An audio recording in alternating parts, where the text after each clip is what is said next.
Les mots que nous prononçons ne sont pas de simples paroles. Ils sont porteurs d'une fréquence durable dans l'éther. Souvent, nous sommes négligents dans nos paroles, ne réalisant pas leur impact profond. Cependant, nos paroles cohérentes jouent un rôle essentiel dans la formation de notre état d'esprit, en servant de miroir à notre intellect. Le monde intérieur. Malheureusement, de nombreuses personnes ne sont pas conscientes du pouvoir de leurs paroles, disant les choses sans réfléchir à leurs conséquences. Si l'on parle continuellement de pauvreté et d'impuissance, ces mots mêmes sont un signe de notre existence.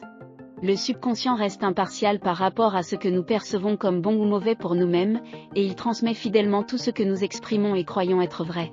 Par conséquent, nos mots de parole ont un immense pouvoir, car ils forment notre réalité. À notre insu, les mots que nous prononçons sont notre âme. Les mots prononcés dévoilent nos hypothèses inconscientes, et ces mêmes hypothèses se réalisent dans nos expériences quotidiennes. Si nous observons nos mots de parole de plus près, nous verrons à quel point ils se manifesteront précisément dans le monde autour de nous.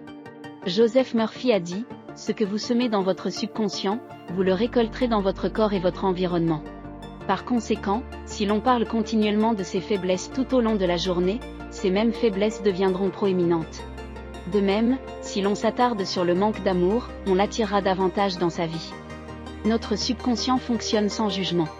Il ne fait pas la distinction entre ce que l'on veut hors les autres et ce que l'on veut pour soi. Ce rôle revient à notre esprit conscient. Ainsi, lorsque vous exprimez votre désir de ne plus être malheureux, votre subconscient écoute attentivement vos paroles et vos gestes. Or, vous vous demandez peut-être, je veux être heureux, mais pourquoi mon subconscient semble-t-il produire plus de malheur ? La raison est que nous ne manifestons pas ce que nous voulons, mais ce que nous sommes. Au lieu d'exprimer « je ne veux plus être malheureux », remplacez vos mots par des affirmations telles que « je suis béni et heureux »,« je me sens merveilleux »,« je suis heureux »,« je me sens là ». Ce faisant, vous clarifiez votre état de bonheur actuel, créant ainsi une base émotionnelle distincte. En fin de compte, votre état d'être joue un rôle important dans ce qui se manifeste dans votre vie.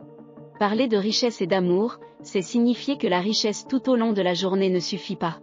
Le subconscient n'est soumis à aucun contrôle. Il agit volontairement de son propre chef, mais on peut interférer sur ses actions en les stimulant par l'intensification des émotions ou par l'intense concentration de notre volonté. Il est l'endroit approprié où vous pourrez suggérer que vous puissiez transformer, grâce à votre subconscient, tous vos désirs en leurs équivalents physiques, tout en croyant vraiment que la transformation aura lieu réellement. Un véritable sentiment d'abondance est essentiel. Lorsque vous cultivez la gratitude pour ce que vous avez et que vous adoptez un état d'esprit d'abondance, un changement notable se produit dans votre discours. Les plaintes diminuent et le désir d'exprimer encore plus de gratitude naît. Il est donc prudent d'observer vos mots et vos relations émotionnelles tout au long de la journée. Cette pratique permet de reconnaître vos hypothèses inconscientes qui influencent la vie. Le blabla sur vos hypothèses inconscientes, qui influencent inévitablement votre vie. Plaisanter sur des aspects négatifs peut avoir des effets involontaires sur le subconscient.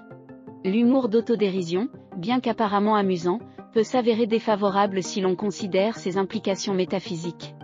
Chaque mot qui résonne en vous a une signification et s'exprime sous une forme ou une autre, tôt ou tard. À la lumière de cette vérité métaphysique, se plaindre s'avère être une activité préjudiciable.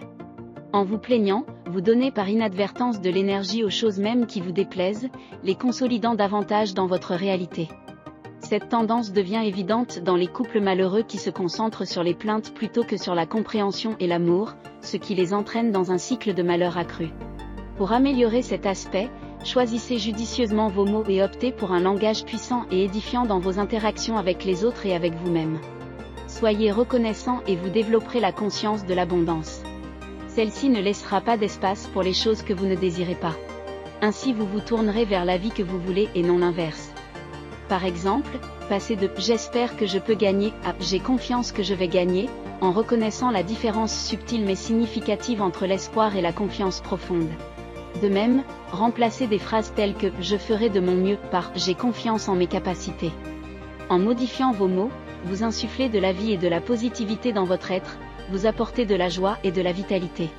Tel est le pouvoir indéniable de la parole. Les mots d'une personne peuvent à eux seuls révéler beaucoup de choses sur elle, servir de reflet physique de son état intérieur et annoncer au monde et à son subconscient un moment, ou un instant, de joie et de vitalité. Ils donnent un aperçu de leur véritable personnalité. C'est pourquoi il est essentiel de faire preuve de prudence dans votre discours.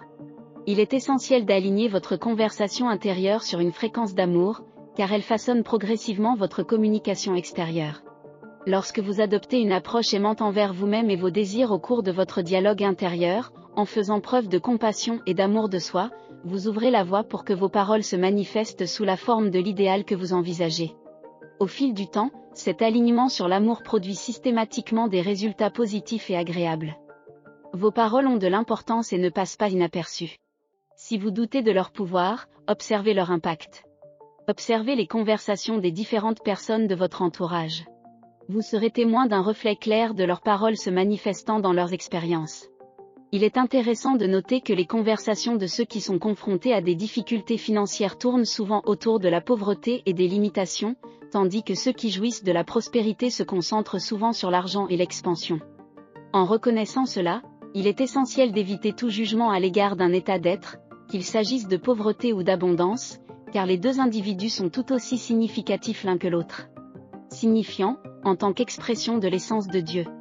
Leurs différences apparentes proviennent de leurs états d'esprit respectifs, créant des mondes d'existence distincts. Les deux individus sont tous deux significatifs, en tant qu'expression de l'essence de Dieu. Pour apporter des changements positifs dans leur vie, les individus doivent affiner leur conversation intérieure. En adoptant une façon différente de parler et de vivre dans son monde intérieur, les transformations peuvent se produire rapidement, mais elles sont difficiles à y résulter dans des changements observables dans leur réalité extérieure. Nos paroles possèdent une nature éternelle. Ils restent indéfiniment dans l'éther. Au fil du temps, l'énergie générée par nos paroles s'accumule dans la conscience collective et finit par influencer la manifestation des événements dans le monde qui nous entoure. Cela s'applique également à notre vie personnelle, car les mots que nous exprimons façonnent activement nos expériences individuelles. Dans ce contexte, il est essentiel de reconnaître que vous, en tant qu'individu, avez une existence intemporelle. Vos paroles s'apparentent à des formules magiques, porteuses d'un pouvoir et d'une influence immense. La compréhension et la maîtrise de l'utilisation correcte de la parole et de l'esprit peuvent servir de force directrice, même au-delà du domaine physique, dans l'au-delà, et nous conduire au royaume de Dieu. La nature durable de la parole et de l'esprit reste inchangée, même lorsque le corps physique cesse d'exister. Ce concept profond nous rappelle l'impact éternel que peuvent avoir nos paroles, qui façonnent non seulement notre réalité physique, mais qui s'étendent bien au-delà, dans des domaines inconnus. Exercez la prudence et l'attention dans vos paroles, car ce faisant, vous contribuerez à un changement futur. En assurant le bénéfice de votre choix de mots.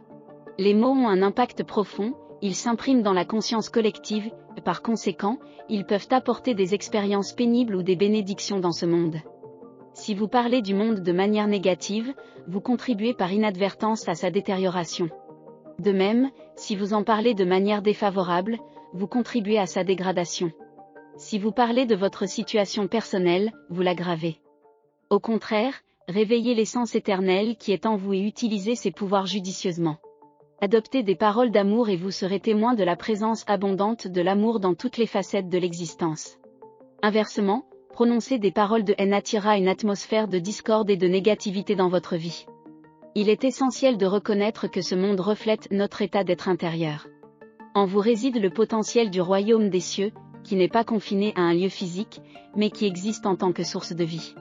L'état de conscience.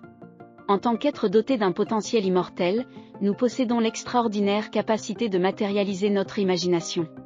Vous pouvez vous donner les moyens d'agir en élevant votre conscience, en plongeant dans la réalité profonde qui se trouve en nous.